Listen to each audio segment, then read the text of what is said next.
بسم الله الرحمن الرحيم الحمد لله رب العالمين وصلى الله وسلم وبارك على المبعوث رحمة للعالمين نبينا محمد وعلى آله وصحبه ومن اهتدى بهديه واستنى بسنته إلى يوم الدين أما بعد السلام عليكم ورحمة الله وبركاته.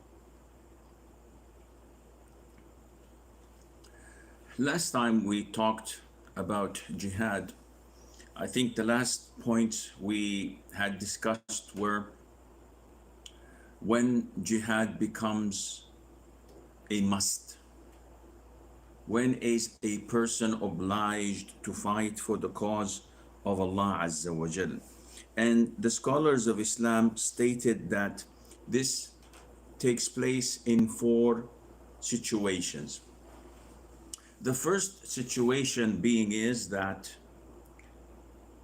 the Imam, the Muslim ruler, which usually the jihad has to be underneath his flag, meaning that it is not permissible for you and I to talk about what is happening here or there in the Muslim world and come up with an idea of going for jihad.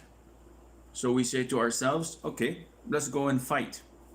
So we collect our efforts and we claim that we are going to fight for the cause of Allah. This is not permissible. Sheikh, we have a group of 100 or 200 trained men. We would like to go for jihad. Do you have the flagship of a Muslim ruler? Sheikh, all the Muslim rulers are this or are that. You did not answer my question. Do you have the flagship of a Muslim ruler to fight under? He said, no, we don't. In this case, jihad, as you see it, is not permissible.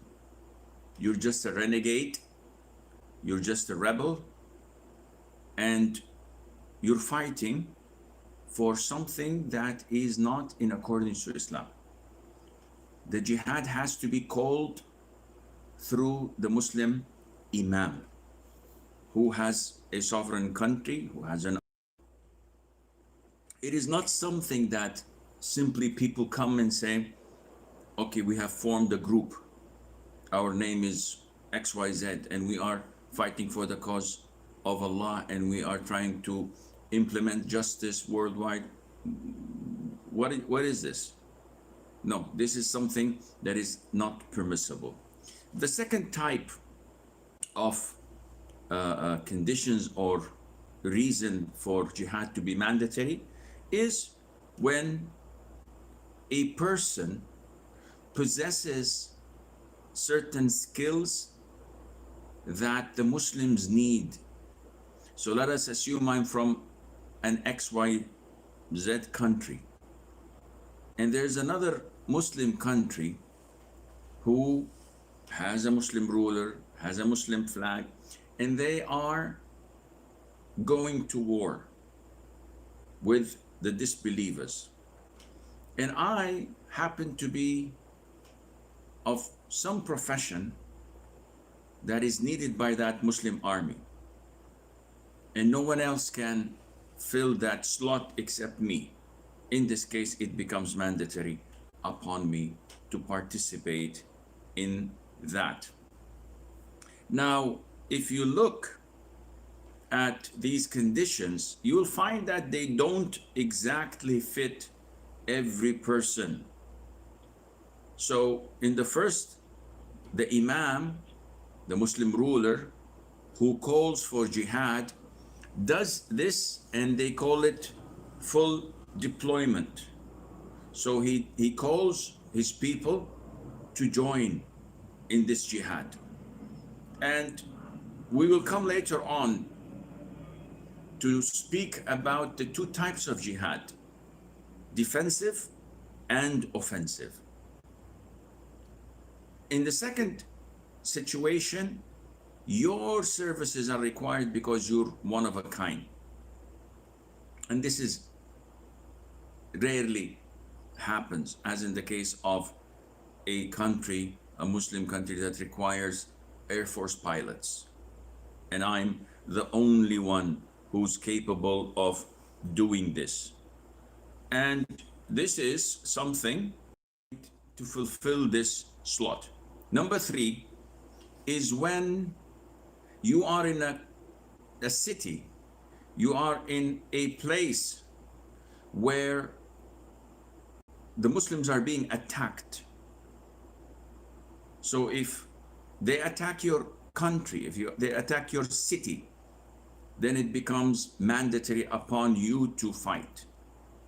Not only that, some scholars even say it becomes mandatory upon every man, woman, elderly, child, slave, to fight this invasion and to protect and defend their country.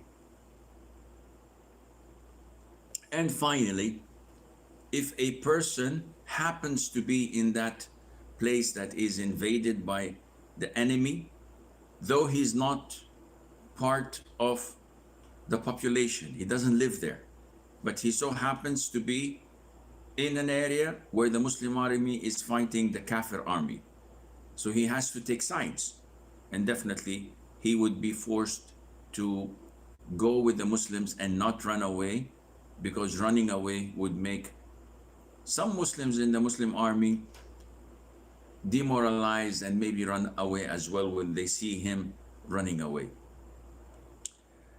Now we move to another part of our book, which leads me to have these 2 requests. Now this book,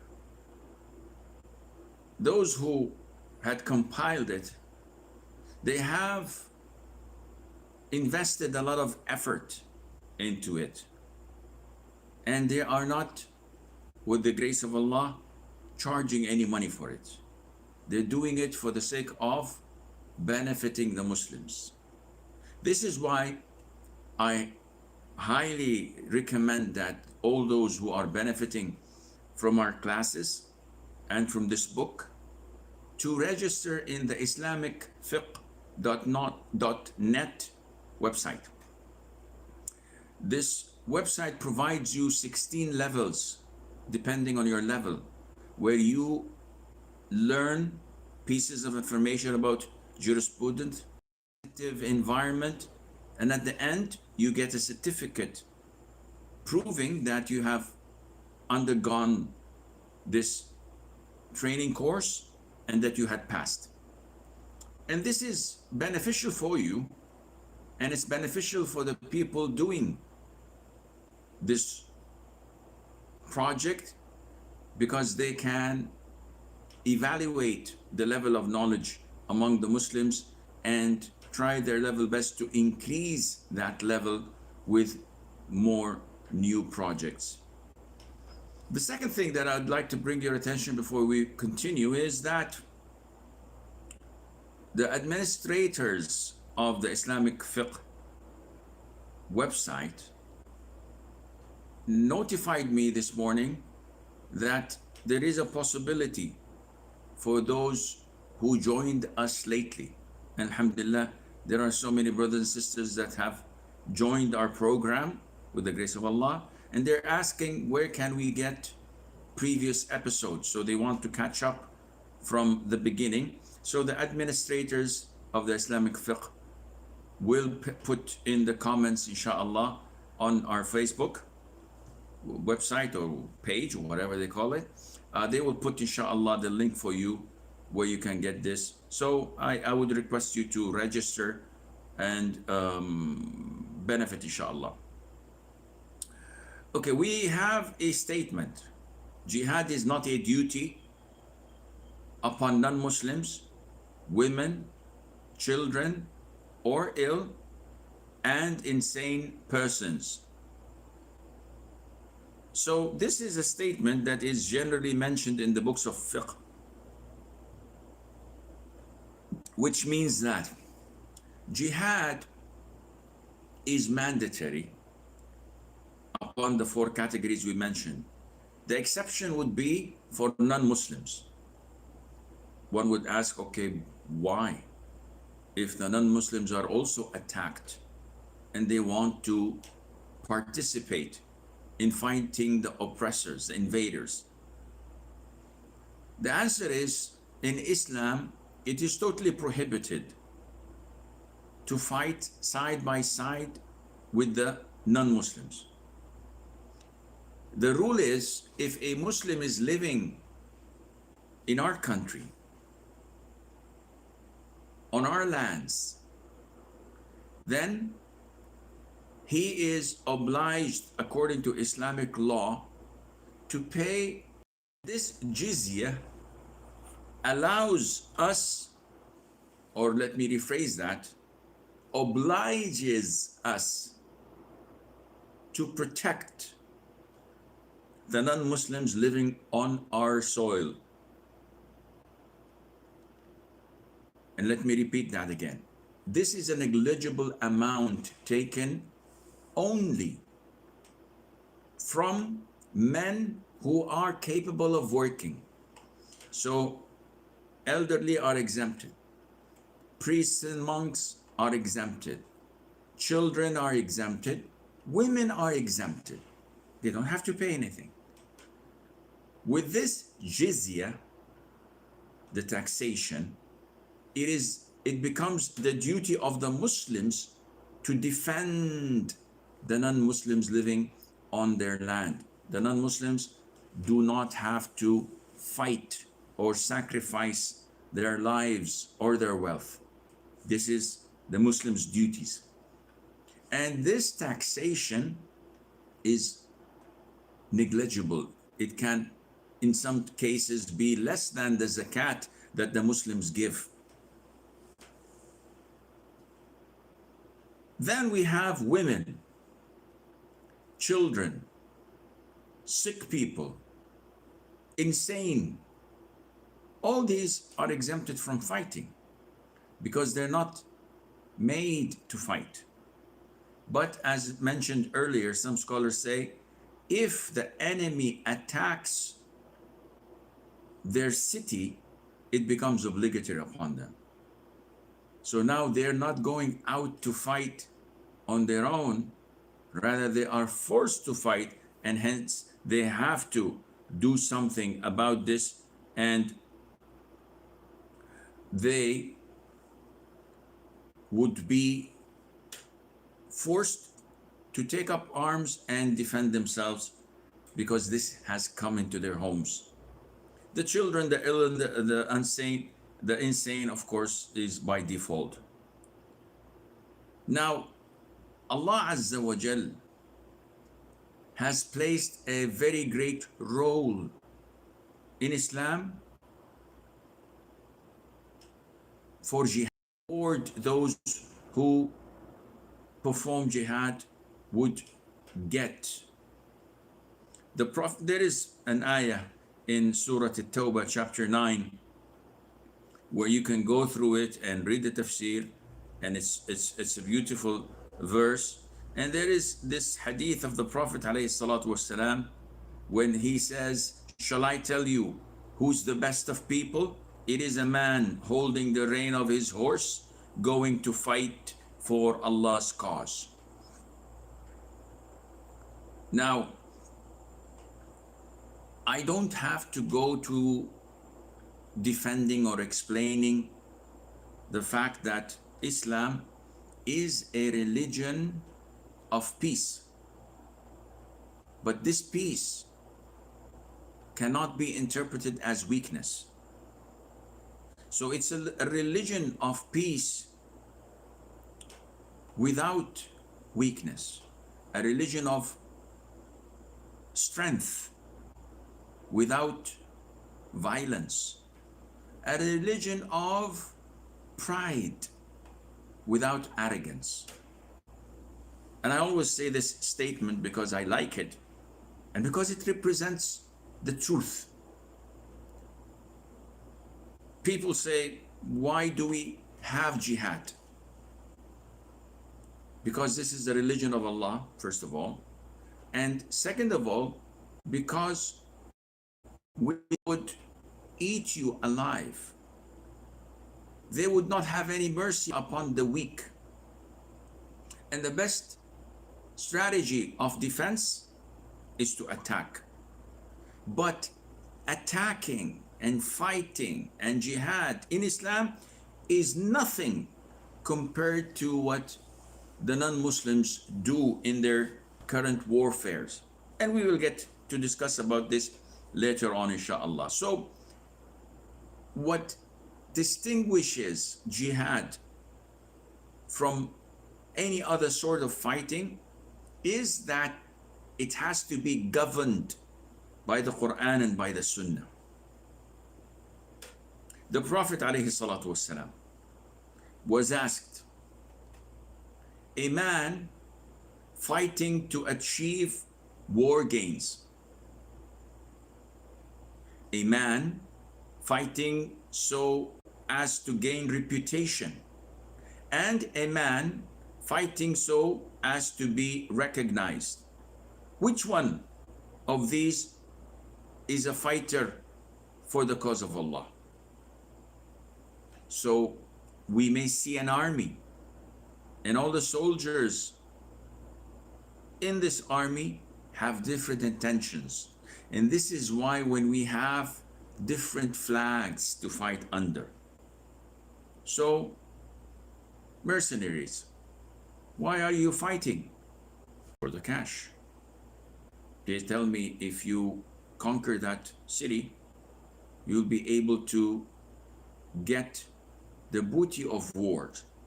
And that's a lot of money. So I'm willing to fight for money.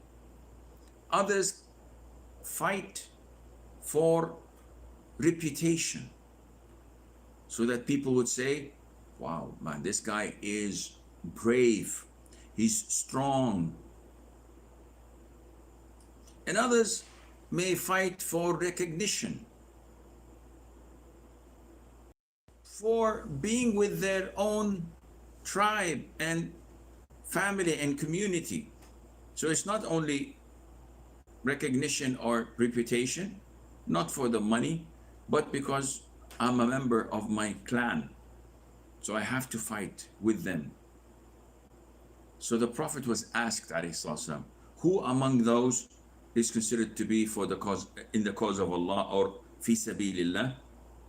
The Prophet said, ﷺ, it is the one who fights so that Allah's word will reign supreme. So it's neither one. The only intention for fighting in the cause of Allah, not to gain territory, not to gain the booties of war, not to be called a brave warrior, rather to have the fact that you are doing what you're doing for the cause of Allah and for the sake of Allah, so that His word would be supreme. This is what jihad is all about. And this is why when we look around, we find that so many parties, so many sects, they raise a flag that does not relate to Islam. And Allah's word will be supreme when people's will be truly free. The main reason for jihad is to allow the religion of Allah to spread. Oh, then Sheikh, Islam was spread by the sword, by force. Well, this is partly true.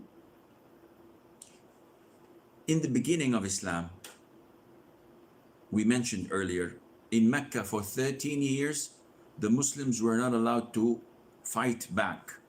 Some of them were murdered, some of them were tortured, some of them were forced to migrate to Abyssinia, leave and fled their country, until the Prophet ﷺ himself was ordered to migrate to Medina, defending themselves whenever the idol worshippers came and attacked them. When the Muslims became a little bit strong. They started to have skirmishes with the tribes around them, asking them to accept Islam as an option. And this is what is known as the jihad of, or in pursuit of truth. We have jihad in self-defense, and this is jihad al-dafar. This is well known. Nobody on earth says this is wrong. Oppressors, invaders come and attack your country. No one says hold back and don't fight. Let them kill, loot, rape, and take whatever they want. Nobody says this. But what is disputed upon is the jihad in pursuit of the truth. When forces are dispatched to attack another country or nation, and even though this is disputed upon, it is 100% practiced nowadays by all superpowers and non-superpowers. We have a country invading a small country next to it, Crimea.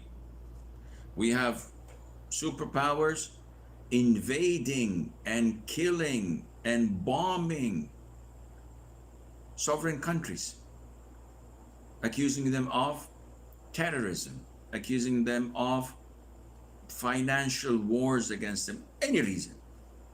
So this is happening as we speak, and nobody seems to complain that much about it. We've seen what happened to Bosnia-Herzegovina. We see what is happening in Libya, and we see what's happening in countries that were invaded by, we've seen that the past century, the 20th century, all those who were killed are in the hundreds of millions of people. And Islam had nothing to do with that. It's all between them. World War I and World War II. Nobody knows what's World War III is going to be or where. But again, to accuse Islam with this is totally unfair. So why does Islam allow jihad and fighting? First of all, Islam is a divine religion. The rulings do not come from me or from him. It comes from Allah the Almighty. Whenever the Prophet ﷺ used to dispatch an army, he would give them advices not to kill, not to loot, not to burn, not to cut off trees, etc. And he would tell the leader of the army to give a choice to the people before they initiate fighting. As a superpower, the Muslims go to a country that is a non-Muslim country, and they say to them, listen, Islam is a beautiful religion. I'll give you a PowerPoint presentation. You like it, alhamdulillah. Accept Islam. If you accept Islam, we move on. Simple as that. And the people say, we're not interested today in Islam. Fair enough. This is your choice. In this case, you guys have to pay us jizya. Continue to live in your land, in your homes, and live comfortably, but you have to pay us so that we would protect your country and we would utilize the money for the welfare of the Muslims and for spreading Islam. And they say, no, we're not going to give you any taxation or give you money. Then Islam says to them, you leave us no other choice but to fight.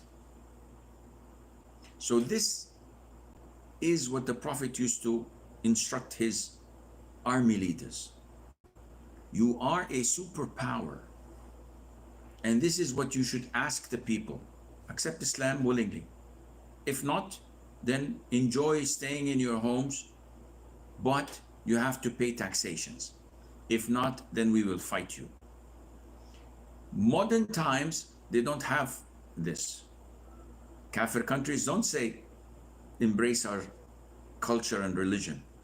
We care less about you. We want your natural resources. So they don't want taxation. They want full dominance. They want to enslave people. Islam is different.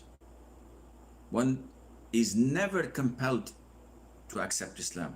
No one in the history of Islam was forced under gunpoint to accept Islam or be killed. Even if he accepts Islam, Muslims don't consider him to be Muslim because he was forced, and such compulsion is totally un-Islamic and unaccepted.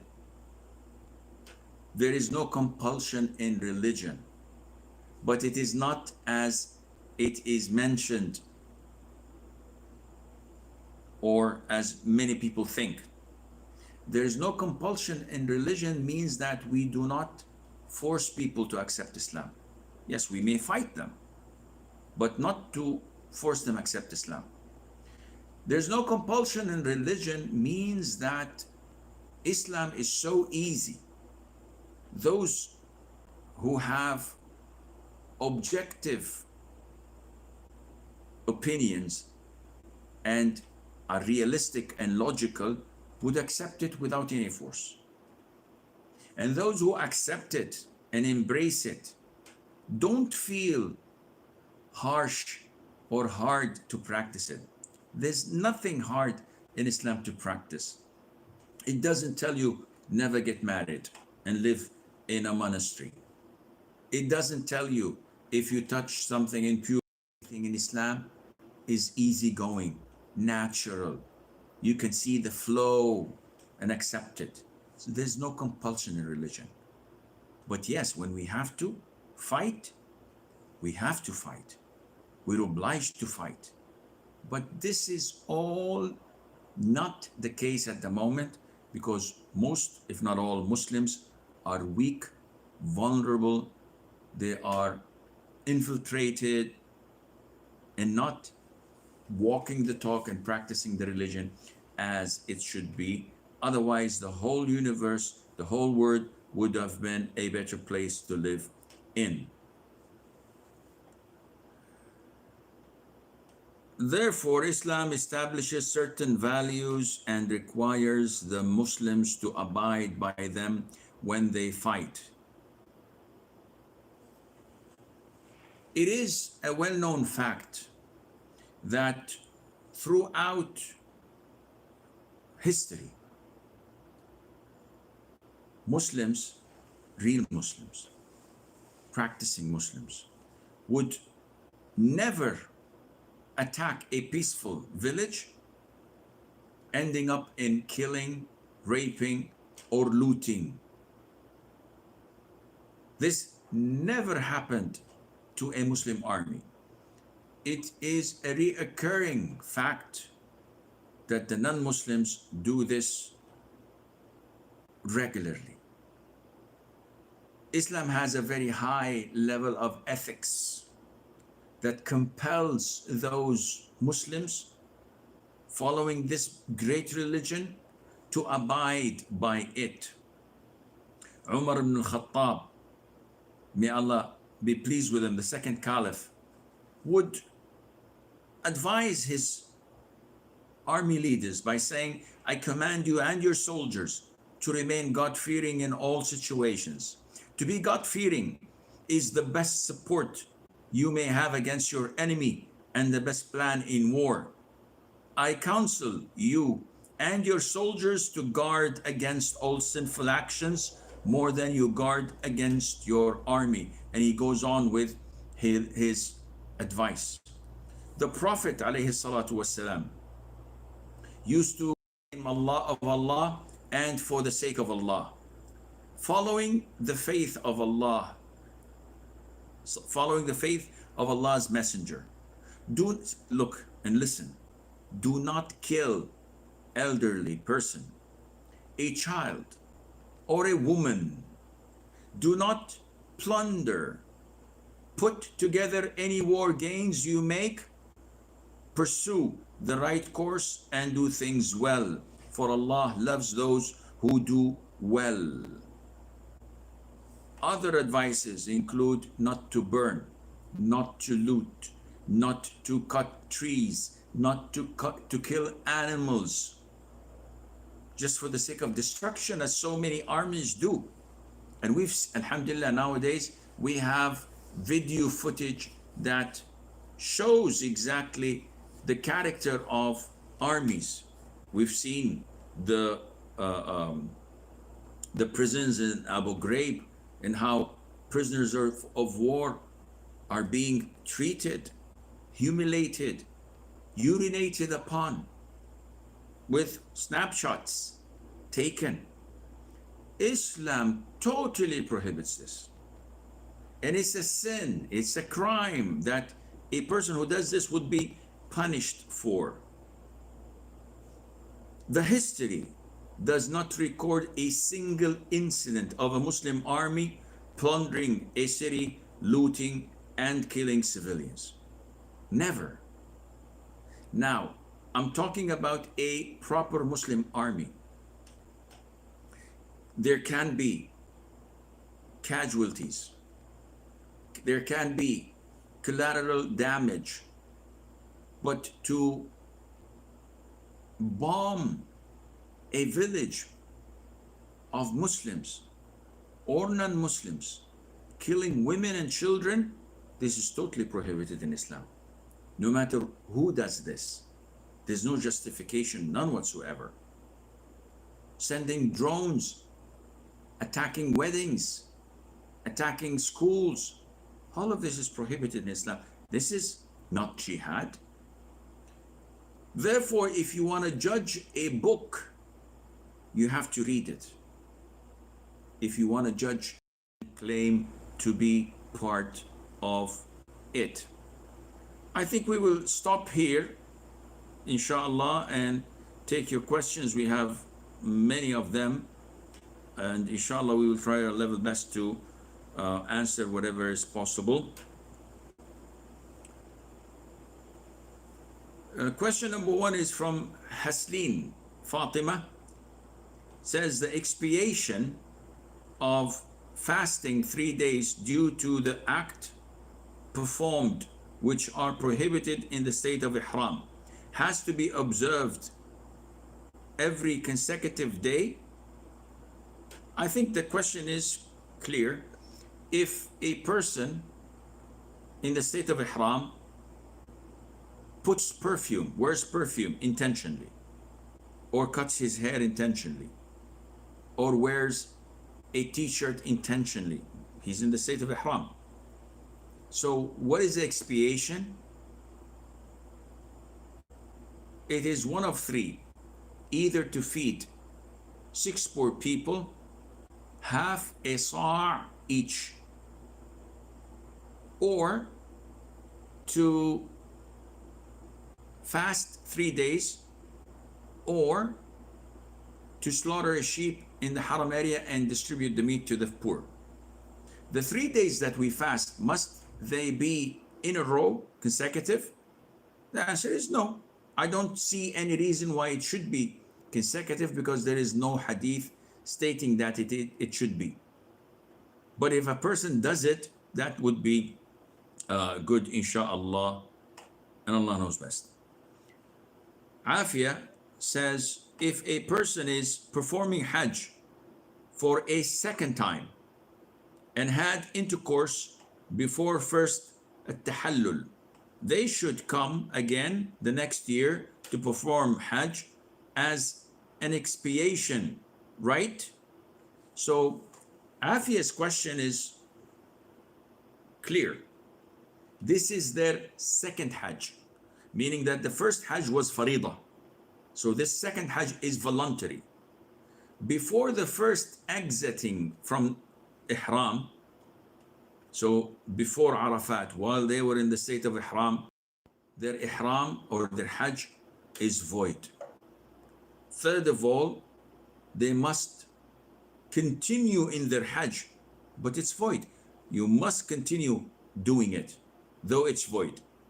Fourthly, they have to give a sacrifice of a camel each.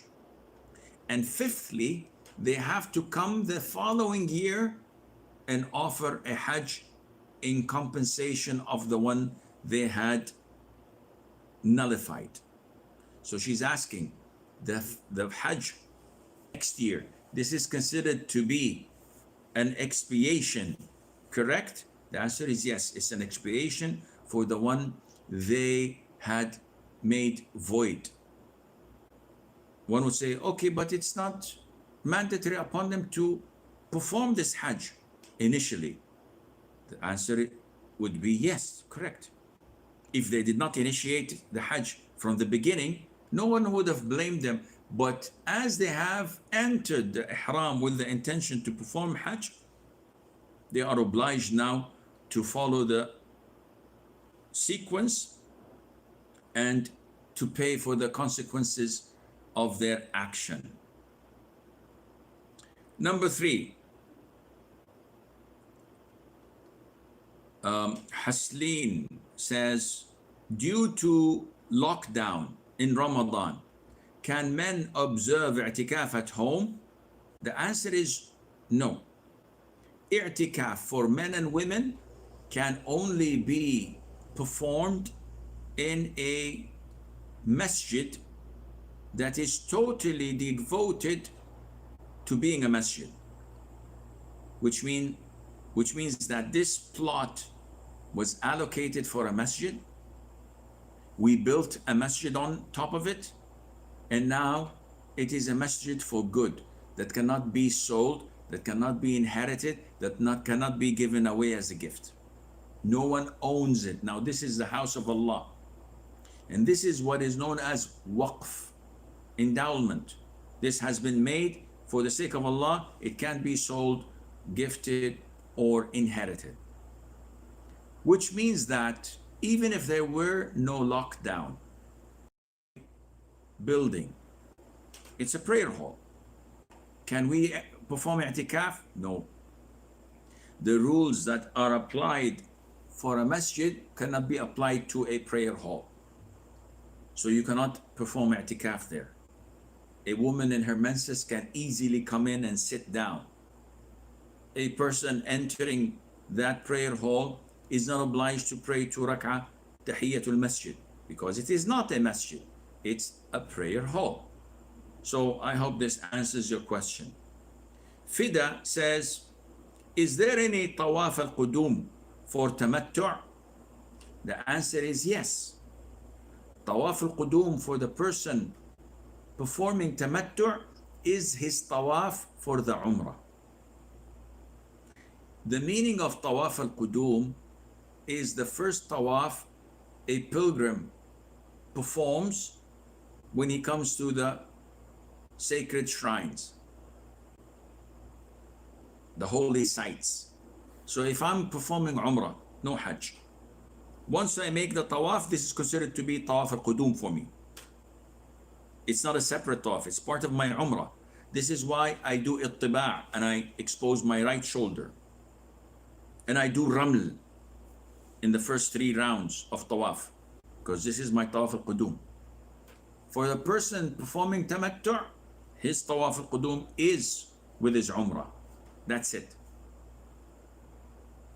For qarin or for the mufrid, their tawaf al-qudum is usually done on the 7th or the 8th day of the Hijjah, followed by Sa'i al-Hajj, as the Prophet had done sallallahu alayhi wa alihi wa sallam. Then it says, how many sa' should be given per poor person for killing the game and violating ihram? I think we spoke about this. My problem is I have a very short span memory, usually. So the feeding has to be equivalent to the cost or to the value of the animal. So if the animal has, then this is fixed. So the companion said, for a pigeon, you have to slaughter a sheep. So you have to do this. For an ostrich, you have to slaughter a camel. So you have to do this. If someone wants to feed, he has to estimate the value. And how, well, let's assume it is 10,000 riyals. How many can we buy with this 10,000 riyals? Rice, one sa' of rice, let's assume it is 1,000. So 1,000 sa' has to be given to the poor as feeding. If someone wants to fast, then he has to fast 1,000 days. And I don't think anyone in his right mind would rather fast this much of days, these many numbers of days, instead of sacrificing a camel or giving the food which is worth this much to the poor. So I hope this answers your question. Abu Ibrahim says, I had a friendly discussion with a brother. It was about the dua that our Prophet ﷺ taught Mu'adh ibn Jabal, may Allah be pleased with him, in Sunan al-Nasa'i and Abu Dawood. We had a dispute in when to recite it, before or after taslim. I said before. I learned that from you. And he said after. Would you please shed the light upon this matter, Ya Shaykhuna al-Kareem? Well, I would be more than happy to do so. The dua Brother Abu Ibrahim is referring to is narrated by Mu'adh ibn Jabal, may Allah be pleased with him. He said that the Prophet ﷺ once took my hand and said, Ya Mu'adh, Wallahi inni la uhibbuk. By Allah, I love you. And love in Islam is not like their religion. In Islam, it's a brotherly love between the same gender. And this is part of a religion. In the West, the Westerners, they would not say, listen, man, I love you. They would say, I like so-and-so. When he says, oh, I love Sheikh Asim, they would maybe think wrongly of him and say, oh, you're a homo. No, in Islam, love is a beautiful affection and a feeling. So yes, if I see brother so-and-so, brother Dr. Muhammad Salah, I would say to him, by Allah, I love you for the sake of Allah. And this is instructed in our religion. The Prophet told us, ﷺ, whenever you love a brother, notify him. Once a man was sitting with the Prophet ﷺ, when another passed. So the man said to the Prophet, oh Prophet of Allah, by Allah, I love that man. This guy gives in charity, he's kind to his parents, he speaks beautiful words, he teaches the Quran, he's observing his salat in the first row. He's to be loved, not for his money, wealth, power, rather for his good deeds. This is love for the sake of Allah. So the Prophet told him, ﷺ, did you tell him? Does he know that you love him for the sake of Allah? The man said, no. So the Prophet said to him, go and tell him. So this is something that is part of our religion. The Prophet held the hand of Mu'adh ibn Jabal and said, Ya Mu'adh, O Mu'adh, by Allah, I love you. Do not leave saying after every salat or at the end of every salat, and the word used is dubur kulli salat. To say, Allahumma a'inni ala dhikrika wa shukrika wa husni ibadatik. Oh Allah, help me to remember you and to express my gratitude and thank you and to worship you perfectly. Meaning without innovation, without deviating. Now, there is a rule, and this rule was put by our scholars like Ibn Taymiyyah, Shaykh Ibn Uthaymeen, that there are two things related to salat. There is dua and there is dhikr. The dua is done before the salam and the dhikr is done after the salam. And they give an example of Subhanallah, Alhamdulillah, Allahu Akbar 33 times. When do we say it? After we conclude the salat, after salam. Okay. When do we say Allahumma inni a'udhu bika min adabi jahannam wa min adabi al-qabr wa min fitnati al-mahya wal mamat wa min fitnati al-masih ad-dajjal? Oh, this is dua. We say it before salam. So likewise, Allahumma a'inni ala dhikrika wa shukrika wa husni ibadatik is a supplication, is a dua. So we make this before the salam, because the Prophet said alayhi salatu wassalam, after you conclude the salutation upon the Prophet alayhi salatu wassalam, the Prophet told us, choose whatever supplication you want. So part of the places of answering your dua, part of the places of dua in salat is in sujood and also before concluding your prayer with salam. Because the Prophet said, select whatever you want of supplications, and that is after salutation upon the Prophet and before the salam. So Abu Ibrahim, I hope this answers your question. Farzana says, can you demonstrate how can I hold the phone while reading the Quran from it in prayer? How should the position of my hands be? How will I go for ruku'? Well, I don't think it's a big issue. So you say Allahu Akbar, that's it, and you read from it. This is how we read from it.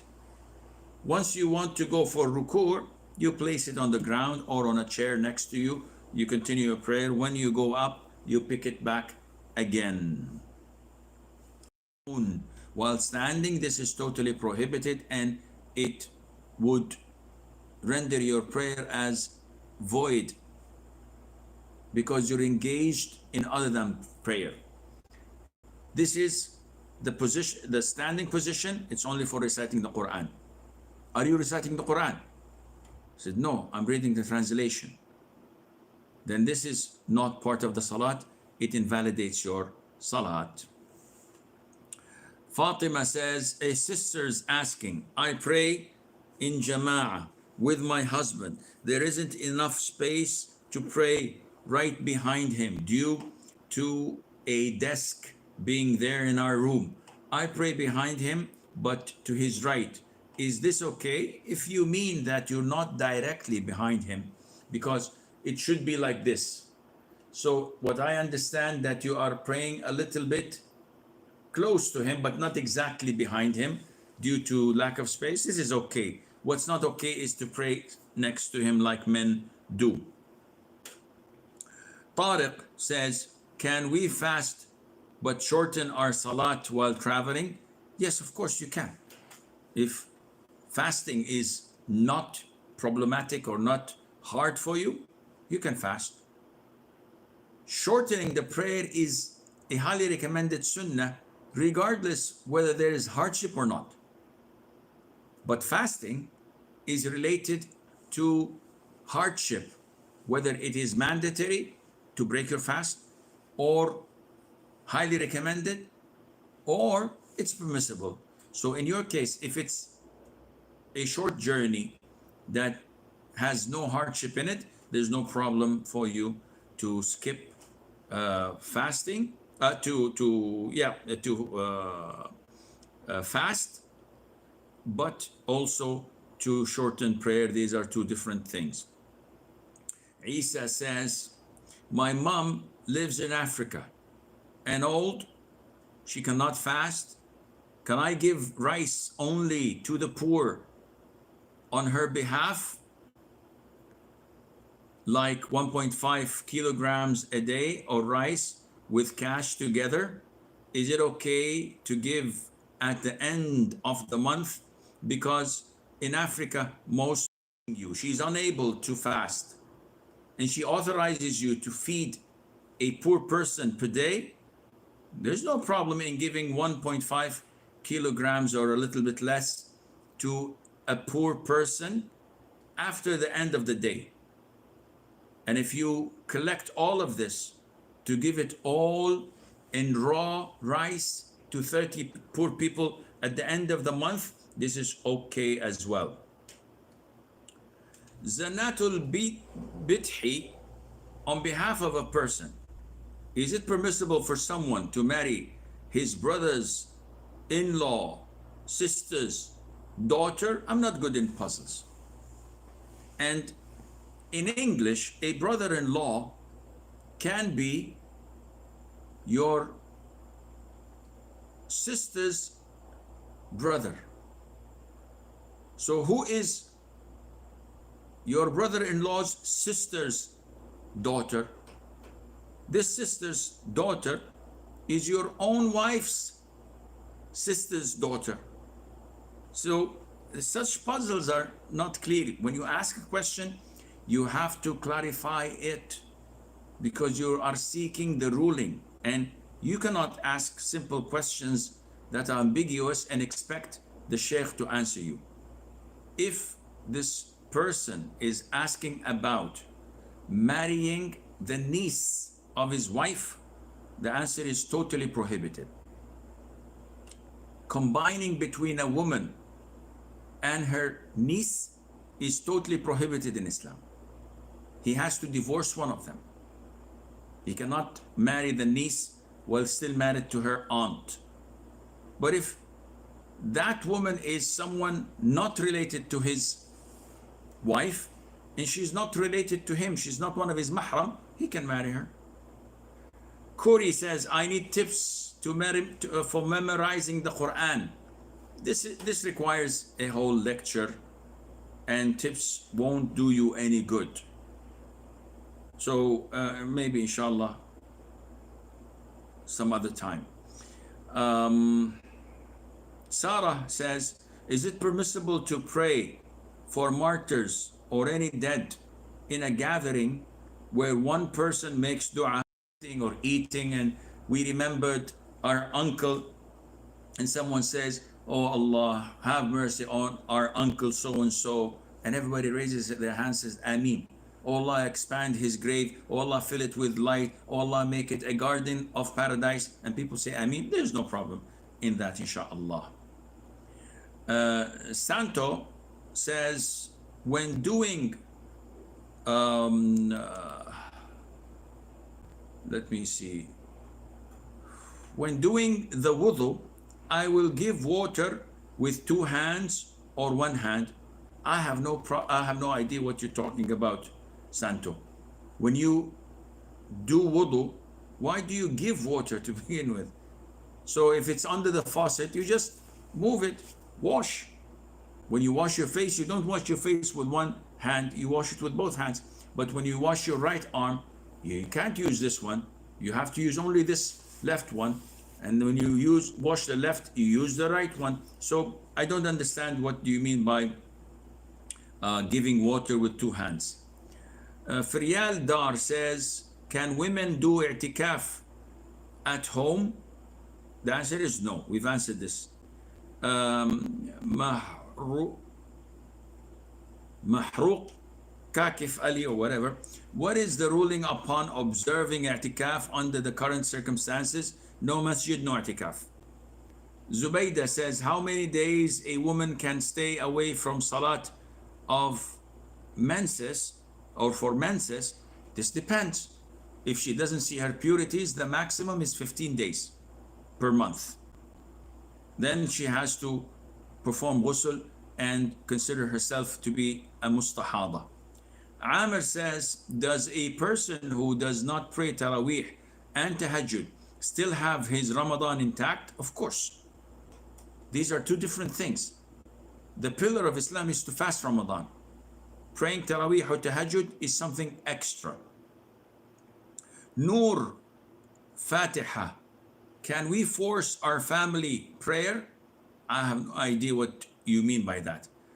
If you mean to say that our children don't want to pray, can we force them? The answer is yes. If your spouse is not willing to pray, are you obliged to force your siblings? You don't have any force upon them except giving them da'wah, trying to call them to Islam.